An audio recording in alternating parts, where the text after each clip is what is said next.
Alhamdulillahi Rabbil Alameen. As-salatu was-salamu ala khatamin nabiyyin wa ala alihi wa sahbihi ajma'in amma ba'd.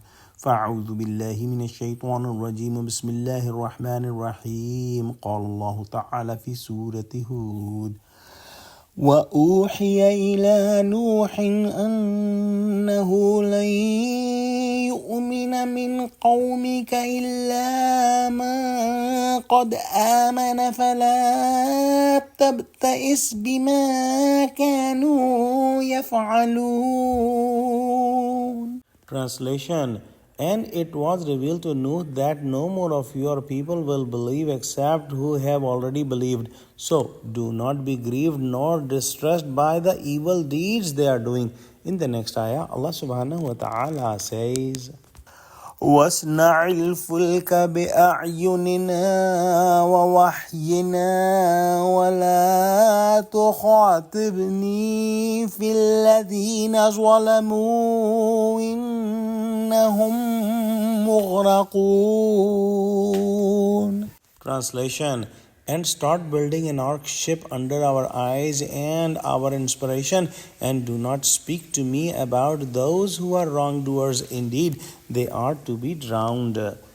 When Nuh alayhi salam's nation crossed all the limits and did not accept his invitation despite of him preaching to the nation for hundreds of years, Nuh alayhi salam asked Allah subhanahu wa ta'ala, which we will study in Surah Qamar ayah number 9, Anni maghlubun fantasir, that, oh Allah, I have been made powerless and helpless, so you take revenge. Allah subhanahu wa ta'ala accepted the prayers of Nuh alayhi salam and said that no more people will be believing on you. Whoever has believed on you will remain the believers. So don't expect any more people to believe in you. Also, you do not become sad and worried about your nation.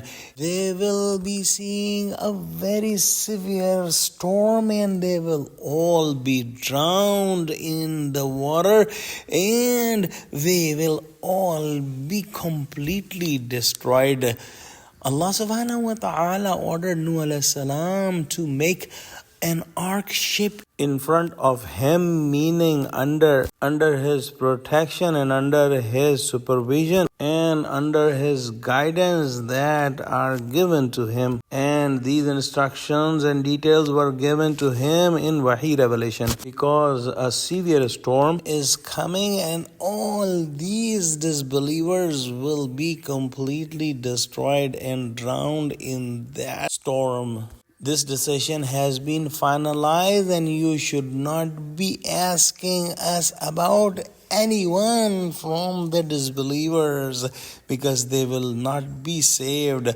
Similarly, Hazrat Ibrahim alayhi salam argued with Allah subhanahu wa ta'ala about the people of Lut alayhi salam who were going to be destroyed in a punishment. And inshallah we will study that in this surah Ruku number 7, ayah number 76. Let's pray that Allah subhanahu wa ta'ala give us true understanding of Quran, connect us with the truthful people and save us from any hint of shirk. Ameen. Wa akhiru da'wana alhamdulillahi rabbil alameen. Assalamu alaikum wa rahmatullahi wa barakatuhu.